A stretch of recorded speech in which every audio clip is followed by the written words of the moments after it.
अस्सलाम वालेकुम viewers. I hope आप सब लोग बहुत अच्छे होंगे।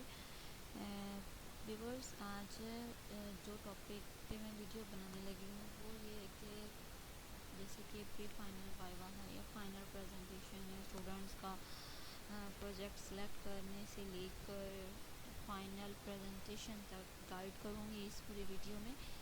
तो सबसे पहले फ़र्स्ट ऑफ़ ऑल आप लोग ने मेरे चैनल को सब्सक्राइब नहीं किया तो चैनल को सब्सक्राइब कर लें एंड बेल आइकन पर जो है आप क्लिक कर दें ताकि जो भी नई वीडियो मैं बनाऊँ आपके पास फौरी जो है नोटिफिकेशन मिल जाए आपको कि वीडियो नई अपलोड हो चुकी है। ठीक है, तो हम अपने टॉपिक को स्टार्ट करते हैं। सबसे पहले तो मैं आपको एक बात बताती हूँ कि जैसे कि जो प्रोजेक्ट्स होते हैं वेब बेस, ठीक है, मोस्टली स्टूडेंट्स क्या करते हैं वो लेट अपना प्रोजेक्ट उठाते हैं, ठीक है, और फिर उनको अच्छा प्रोजेक्ट नहीं मिल पाता उनके स्किल्स के अकॉर्डिंग।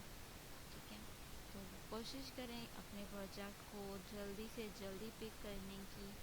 ठीक है, और उसके बाद आप लोगों ने क्या करना है, अपना प्रोजेक्ट जैसे ही आपने सेलेक्ट कर लिया, चूज़ कर लिया, करने के बाद आपने वक्तन फिर भी अपने एलएमएस को चेक करते रहना है।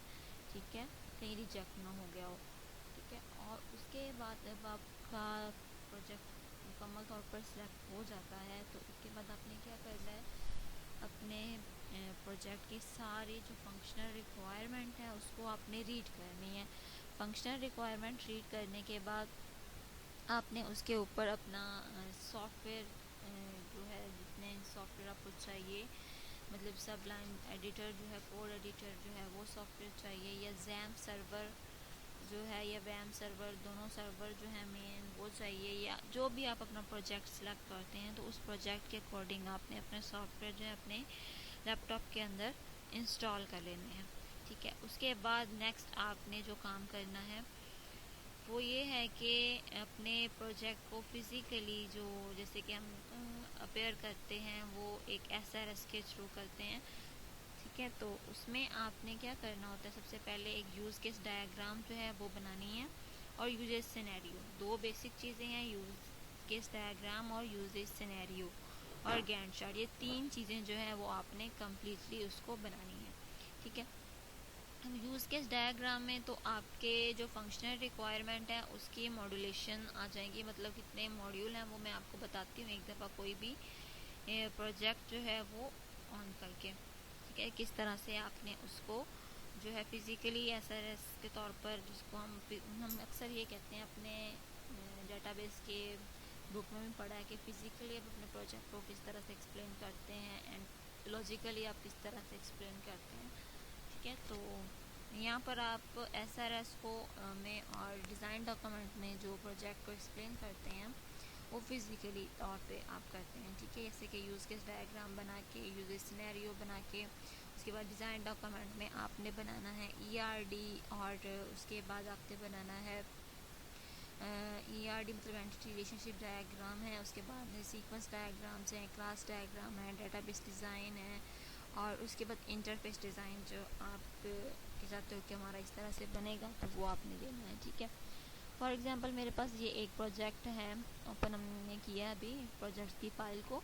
तो फॉर एग्ज़ाम्पल हमारे पास एक प्रोजेक्ट है online grocery and house hold management system.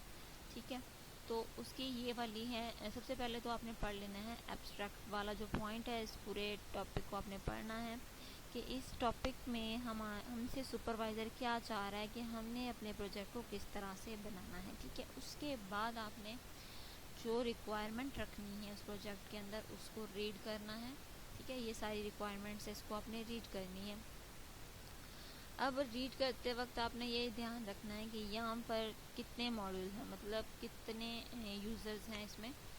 एक तो यूज़र वो है जो फ्रंट एंड को यूज़ करेगा, दूसरा बैक एंड को यूज़ करने वाला यूज़र है एडमिन। ठीक है, ये दो मॉड्यूल हैं। ठीक है, हमने दो मॉड्यूल वाली एक जो है प्रोजेक्ट बनाना है। बेसिकली और प्रोजेक्ट जो बेसिकली प्रोजेक्ट होता है कम से कम कि हम ये कह लें कि छोटे से छोटा जो प्रोजेक्ट है उसके दो मॉड्यूल्स होते ही हैं, क्योंकि बैक एंड तो होता ही है हर प्रोजेक्ट का। ठीक है, तो यहाँ पर हमारे पास जो रिक्वायरमेंट्स है, सबसे पहले जैसे कि यूज़र ने रजिस्टर होना है, ठीक है, एक वेब पोर्टल प्रोजेक्ट है, ठीक है, यूज़र ने रजिस्टर होना है और उसके बाद उसने रजिस्टर होने के बाद एडमिन ने उसको अप्रूव करना है, ठीक है, एडमिन उसको ब्लॉक कर सकता है, यानी कि बैक एंड पे जब ये यूज़र रजिस्टर होगा उसका जो डाटा होगा वो डाटाबेस में जाएगा तो एडमिन उसको अप्रूव और ब्लॉक कर सकता है।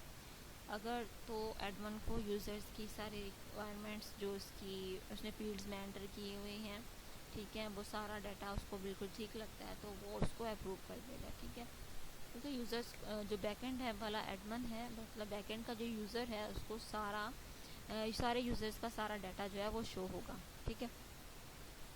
उसके बाद हमने इसके अंदर जैसे कि फर्दर आगे रिक्वायरमेंट्स दी हुई हैं, हमने उसको सॉल्व करते जाना है, बनाते जाना है एंड देन हम सबसे पहले मेन जो बात है वो ये है कि हमें अपने प्रोजेक्ट की जो रिक्वायरमेंट्स है वो समझ नहीं आ रही होती, हमने बनाना कैसे है। उसके बाद सेकंड ये है कि हमारे पास सॉफ्टवेयर जो है वो इंस्टॉल नहीं हो पा रहे होते, वो किस तरह से इंस्टॉल करने हैं, ठीक है। अब देखें कि यहाँ पर आपने यूज़ केस डायग्राम जो बनानी है, हम फर्स्ट पे आ जाते हैं, फर्स्ट फाइल पे, ठीक है।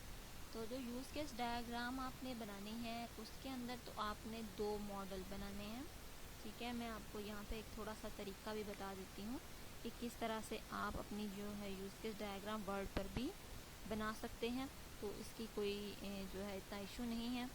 बट जब तक आपको अपनी रिक्वायरमेंट जो है फंक्शनल रिक्वायरमेंट सही तरह से समझ नहीं आएंगी तो आप अपना जो है यूज़ केस डायग्राम भी नहीं बना पाओगे, ठीक है। तो मैं आपको यहाँ थोड़ा सा हिंट दे देती हूँ कि यूज़ केस डायग्राम को आपने किस तरह से बनाना है। उसके बाद यूज़र सिनेरियो जो है उसको आपने टेबल फॉर्म में किस तरह से मेंशन करना है, ठीक है।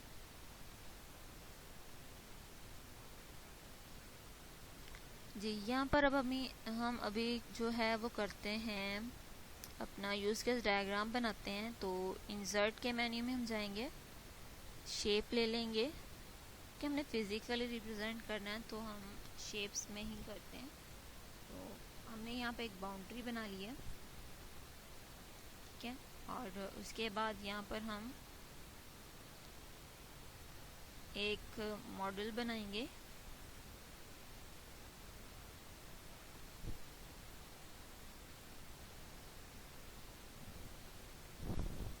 ये वीडियो मैं ये नहीं कहती कि जो पुराने यूज़र्स मतलब व्यूवर्स हैं वो देखें, वो कहेंगे कि ये तो हमें बार बार ये चीज़ बता रही। जो नए आने वाले व्यूवर्स हैं, मतलब जो नए स्टूडेंट्स हैं जिन्होंने अभी प्रोजेक्ट को सिलेक्ट करना है, उनके लिए ये है कि मैं एक ही वीडियो में सारा उनको बता दूं कि आपने अपने प्रोजेक्ट को लेके चलना कैसे है और किस किस तरह से उसको अटैम्प्ट करना है, ठीक है। तो यहाँ पर अब हम अभी बना रहे हैं यूज़ केस डायग्राम, तो उसका मॉडल बना रहे हैं, ठीक है। ये एक मॉडल जो है हमने तैयार किया है, हमने इस मॉडल का जो नेम है वो रखना है,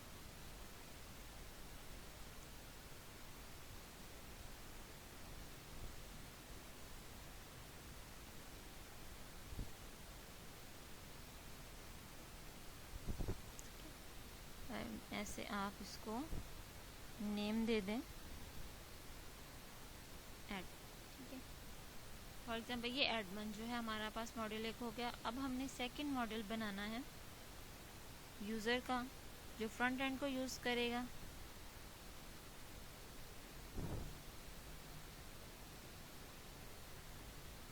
याद रखें जो फंक्शनल रिक्वायरमेंट्स होती हैं वो हमेशा ओवल शेप में की जाती हैं।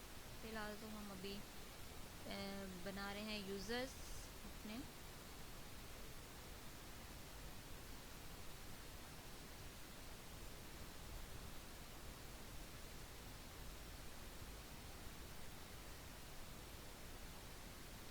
लेकिन अगर आप लोगों को फिर भी कुछ समझ नहीं आती है, फंक्शनल रिक्वायरमेंट की समझ नहीं आती, तो आप मुझे कमेंट में कर सकते हैं। और साथ में आप लोगों को अपना मैसेंजर मतलब FB ID बता देती हूँ, वहाँ पर आप मुझे मैसेज करके भी मुझसे पूछ सकते हैं।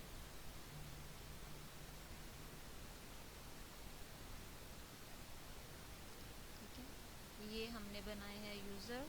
तो तो यूज़र का हम नेम भी दे देते हैं ताकि मेंशन हो जाए कि वाकई ये यूज़र है और वो एडमिन है।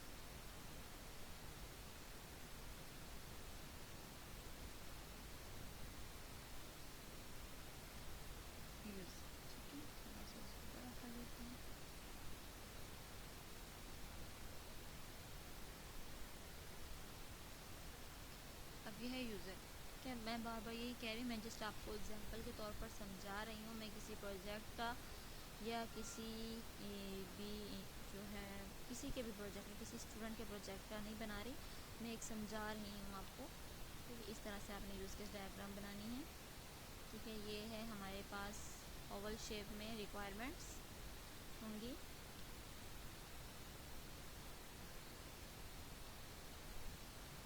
ठीक है, तो यहाँ पर आपने लिख लेना जैसे कि रजिस्टर।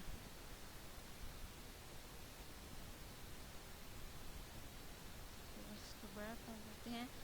ठीक है, एंड उसके बाद यहाँ पर हम दे देते हैं लॉगिन। ठीक है, ये ऐसे बना दिया हमने। अब ये देखिए हमारे पास ये दो रिक्वायरमेंट्स हैं।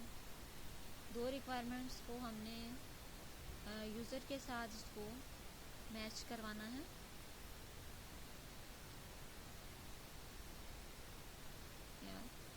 एंड यूज़र रजिस्टर होगा, यूज़र लॉगिन होगा।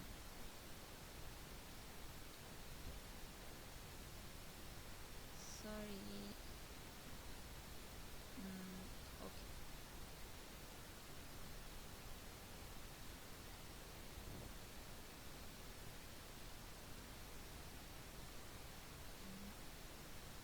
Login, okay. उसके बाद ये है रजिस्टर एंड लॉगिन। अब हमने क्या करना है, हमने ये उस पर था कि एडमिन ने अप्रूव करना है, ब्लॉक करना है, ये सारा करना है। तो हम क्या करेंगे, एक छोटा सा ले लेंगे ओवल शेप में, अप्रूव देन लॉगिन। ठीक है, मैं आपको एग्जांपल के तौर पर मैं समझा रही हूँ। यहाँ पर हम लिखेंगे अप्रूव। होम पे जाके थोड़ा सा इसका फॉन्ट साइज कम कर देते हैं।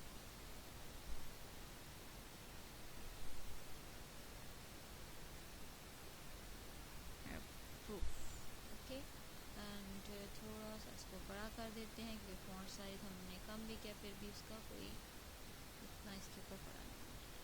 चलिए, अब ये अप्रूव का एक हमने बना दिया। अब हमने क्या करना है कि स्टूडेंट रजिस्टर होगा, स्टूडेंट सॉरी कह रही हूँ, यूज़र जो है वो रजिस्टर होगा, देन ही उसने करना है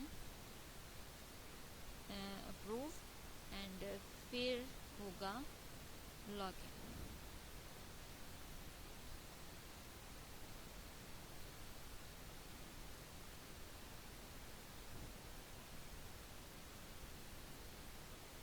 ठीक है, अब हमने यहाँ पर ये ऑप्शन रख दिया है।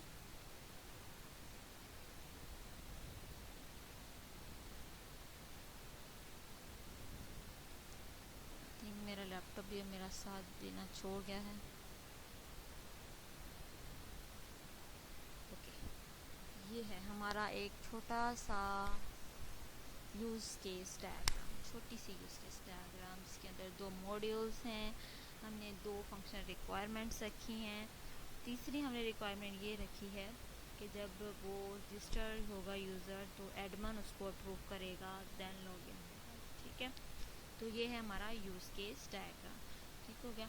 अब हमने यूज़ केस डायग्राम जो है वो मेन जो है हमारे SRS का पार्ट है। उसके बाद हमने डिज़ाइन डॉक्यूमेंट बनाना है। तो डिज़ाइन डॉक्यूमेंट आपने ERD बनानी है। तो ERD के लिए मैं आपको बता देती हूँ कि हमारे पास जो प्रोजेक्ट है उसका आपने फिज़िकली उसको एंटिटी रिलेशनशिप डायग्राम में बनाना है। तो एंटिटी रिलेशनशिप डायग्राम को आपने कौन सी जो है साइट है हमारे पास उस पर आप जो है वो बना सकते हैं। ERD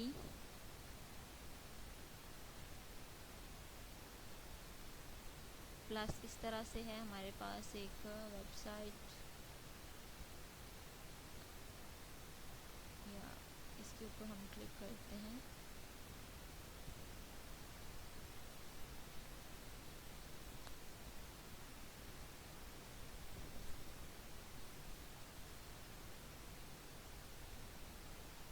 ये लोडिंग हो रही है। तो ये देखिए यहाँ पर आपने लॉगिन होना है अपने जीमेल के थ्रू। ठीक है, मैंने जीमेल के थ्रू लॉगिन हो जाऊँगी, तो क्योंकि जितना भी डाटा मैं इसके अंदर बनाऊँगी वो मेरे अकाउंट में सेव होता जाएगा, ताकि मुझे नेक्स्ट अगर मेरे किसी भी जो है हमने कंप्यूटर पे बनाई है ERD डायग्राम और वो डिलीट हो जाती है ऐसे, तो हमारे पास ये ऐसे सेव रहेगी। ठीक हो गया।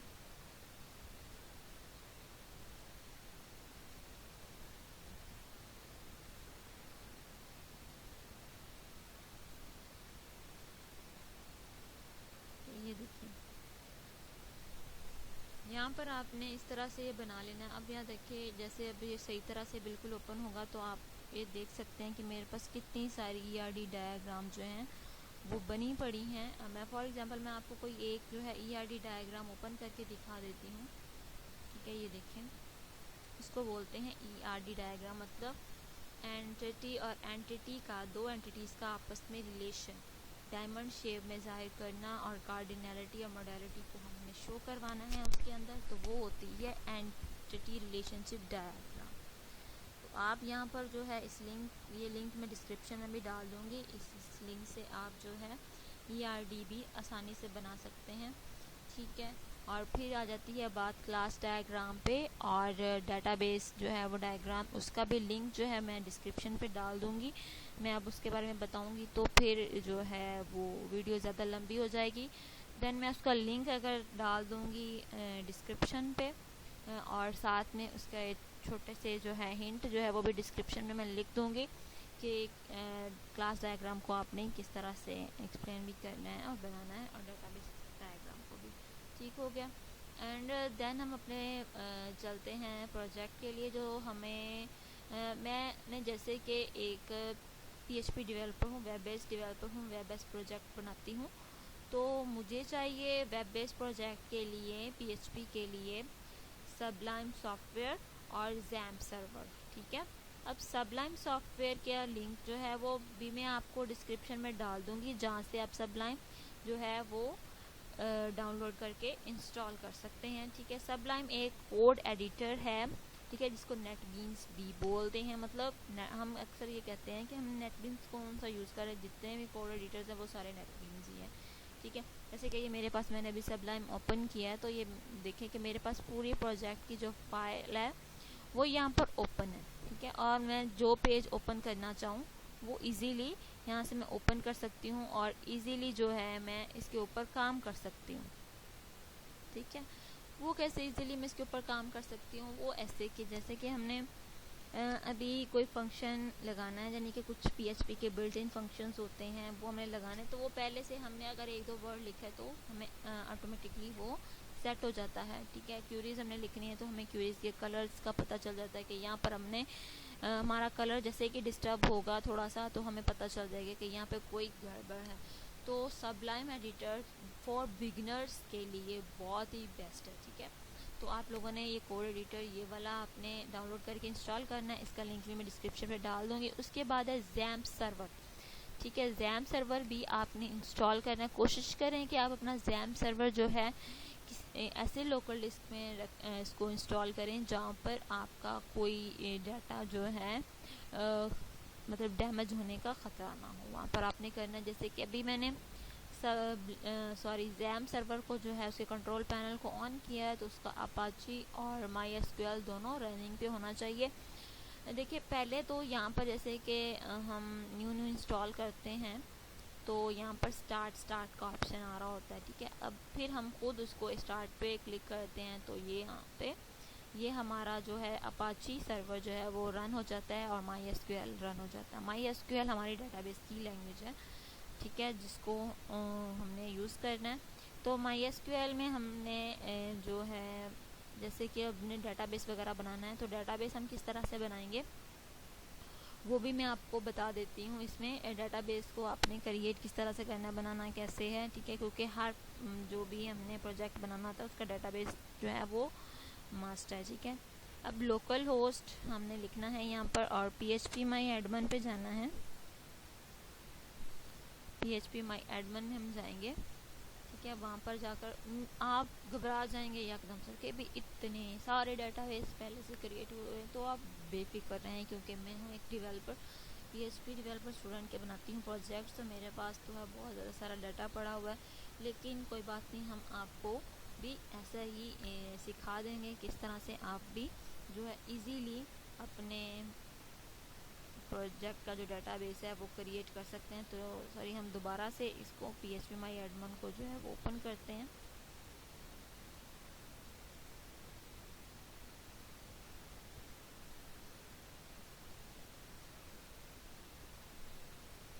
जी, ये हमारा PHP माई एडमिन जो है वो ओपन हो चुका है। अब हमने क्या करना है, ये देखें मेरे पास कितने सारे डाटाबेस जो हैं वो बने हुए पड़े हैं।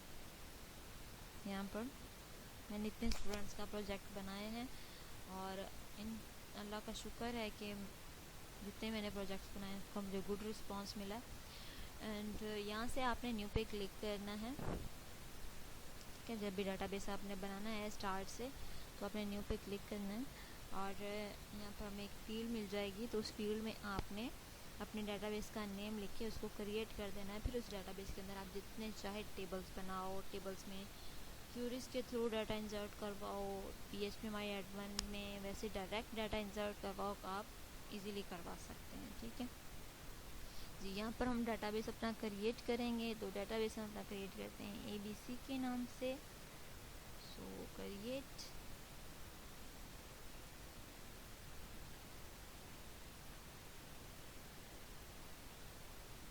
हाँ जी, ये देखिए database ABC has been created. तो यहाँ पर अपने टेबल बनाना है इस डाटाबेस के अंदर। ये देखिए ABC के नाम से यहाँ पर डाटाबेस क्रिएट हो चुका है। तो यहाँ पर हम अपना टेबल बना रहे हैं। फॉर एग्जांपल रजिस्टर का टेबल है, हम इसको 4 कॉलम्स दे रहे हैं इस टेबल को और गो पे कर रहे हैं डाटाबेस के अंदर टेबल बनाने का तरीका।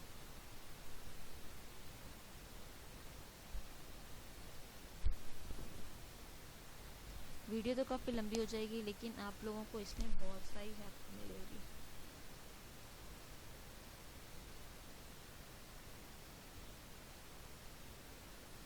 जी, अब हमने यहाँ पर सबसे फर्स्ट पे जो हमने कॉलम में एंटर करना होता है वो है आईडी जो है वो फर्स्ट कॉलम में एंटर करना होता है। उसके बाद हमने यूज़र का नेम है, यूज़र हम एंटर कर देते हैं। उसके बाद हम उसका अपनी रिक्वायरमेंट के अकॉर्डिंग जो जो आपके सुपरवाइज़र ने आपके रिक्वायरमेंट में किया, कहा होता है कि आपने ये रखना है तो वो रख लें, नहीं तो अगर वो ना कहें तो फिर अपने पे आपने रजिस्टर करवा लेना है। उसके पर्सनल तो नहीं, क्या जो भी डाटा आपने ऐड करना है वो आप ऐड करवा के उसको करवा सकते हैं। तो यहाँ पर हमने फर्स्ट वाली का जो डाटा टाइप है वो इंटीजर ने देनी है, क्योंकि आईडी जो है वो हमेशा इंटीजर में ही स्टोर की जाती है। तो यूज़र जो है उसके अंदर हम जो डाटा होता है वो मिक्स होता है, मतलब ABC में भी आता है, 1 2 3 4 में भी आता है। तो हम var4 लेंगे उसके लिए डाटा टाइप। ईमेल के लिए भी हम var4 लेंगे और पासवर्ड के लिए भी var4 लेंगे।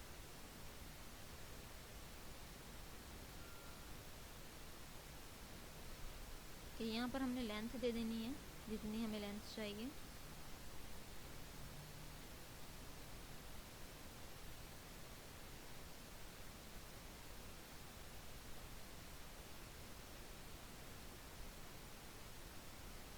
और यहाँ पर भी हम लेंथ दे देते हैं। फिर यहाँ पर भी मैं एक दफ़ा 20 लेंथ रख रही हूँ। आप अपने डाटा के अकॉर्डिंग जितनी लेंथ रखना चाहते हैं रख सकते हैं। सबसे फर्स्ट जो हमारा कॉलम है आईडी, उसको हमने करना है प्राइमरी की, क्योंकि आईडी जो है हमेशा प्राइमरी की होती है। प्राइमरी की एज अ यूनिक की, कभी भी एक आईडी जो है वो दूसरी आईडी से मैच नहीं होती, इसलिए हम प्राइमरी की करते हैं। और उसके बाद हमें करना है ऑटो इंक्रीमेंट, ये भी क्लिक।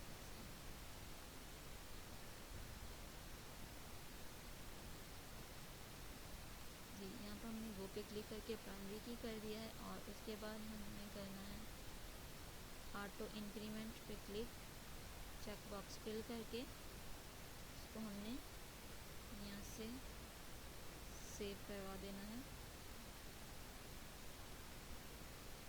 सेव होने के बाद हमारा जो है ये टेबल बन जाएगा।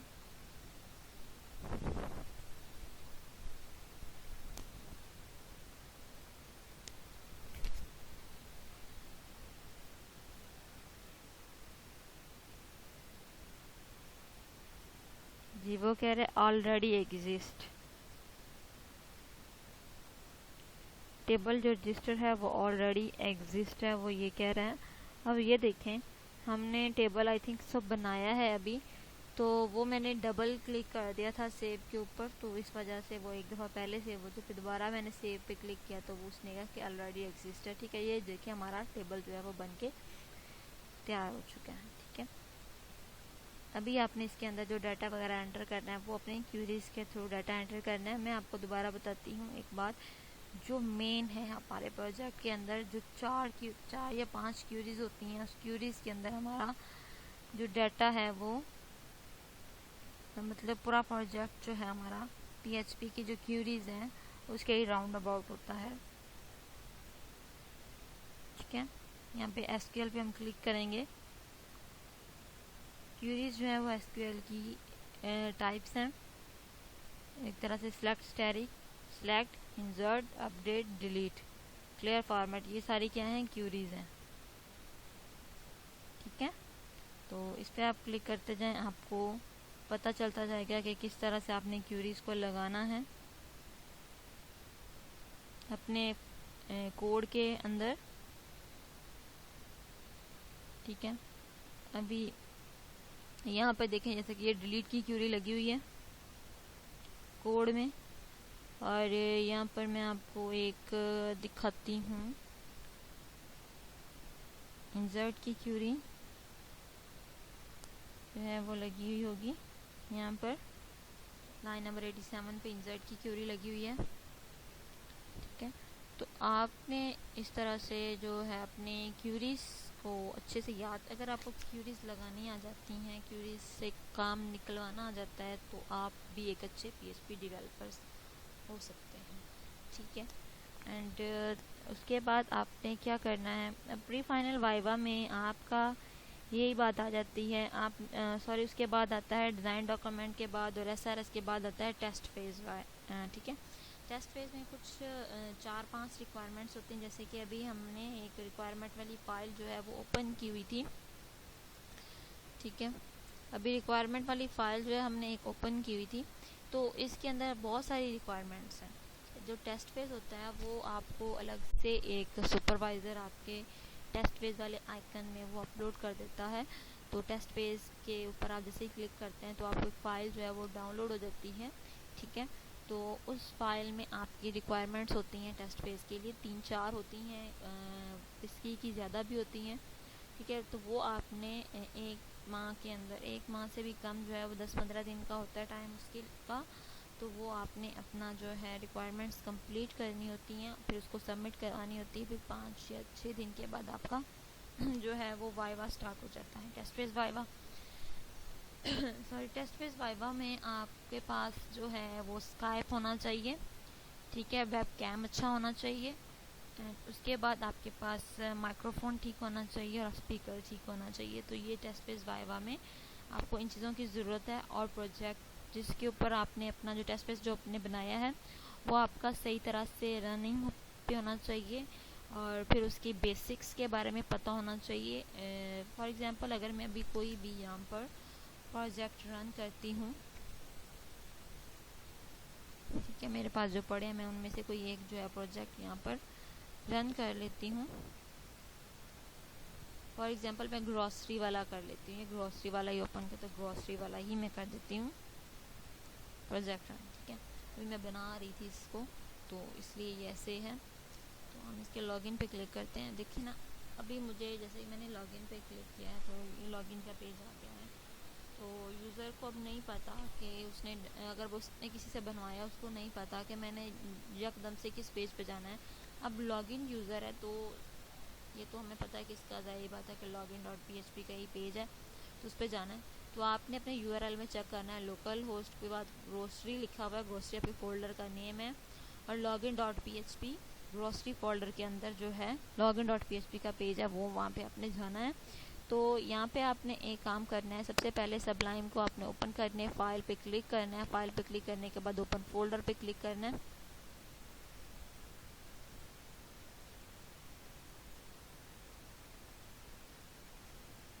ठीक है, ये देखिए ग्रोसरी को हमने सिलेक्ट कर लिया, सिलेक्ट फोल्डर, इसको हम बंद कर देते हैं, सिलेक्ट फोल्डर। ठीक है, अब देखें हमारे पास ये ग्रोसरी वाला जो पूरा प्रोजेक्ट है वो हमारे पास आ चुका है।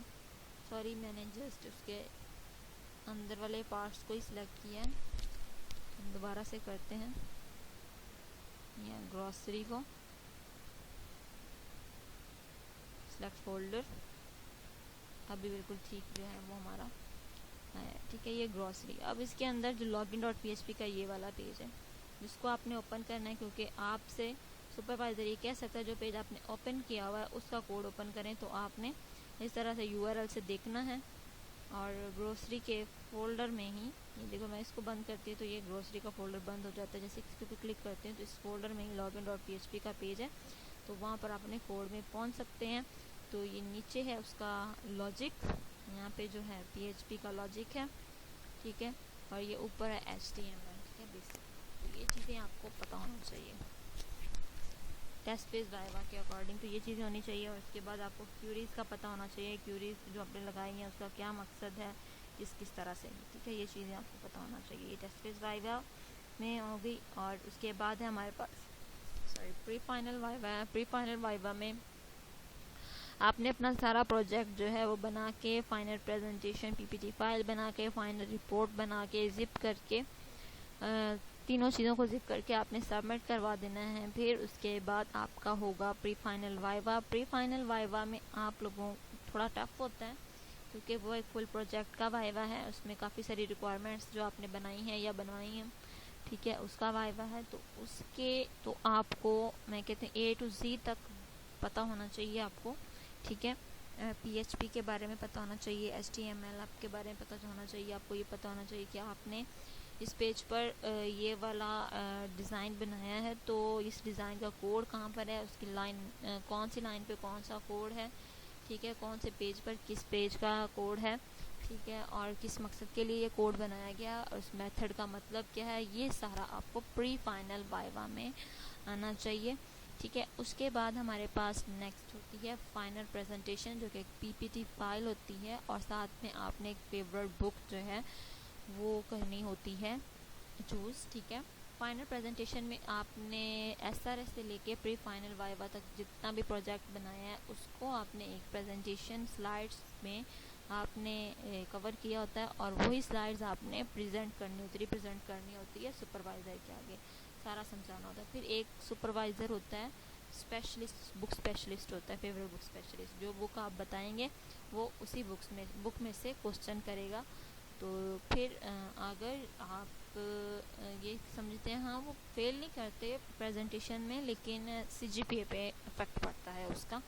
ठीक है, तो कोशिश करें कि आप जो है अपना प्रोजेक्ट बिल्कुल अच्छे से और मेहनत से बनाएं और उसके ऊपर काम करें और फाइनल आप प्रेजेंटेशन जो है उसको अच्छे से एक्सप्लेन कर सकें। ठीक है, तो अभी मैंने आपको इस वीडियो में सारे टोटल SRS से ले प्रोजेक्ट की सिलेक्शन से लेकर प्रोजेक्ट क्लियर करने तक का सारा मैंने आपको बताया है इस वीडियो में।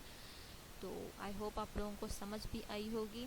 अगर आपको कोई प्रॉब्लम है इस वीडियो को देखकर आपको लगता है कि ये मिस्टेक मैंने किया या ये मैंने आपको बात नहीं बताई है, तो आप मुझे कमेंट कर सकते हैं और साथ ही मैं आपको अपने जो है FB का लिंक भी जो है, फेसबुक का लिंक वो दे दूँगी जिससे आप मुझे साथ रब्ता कर सकते हैं।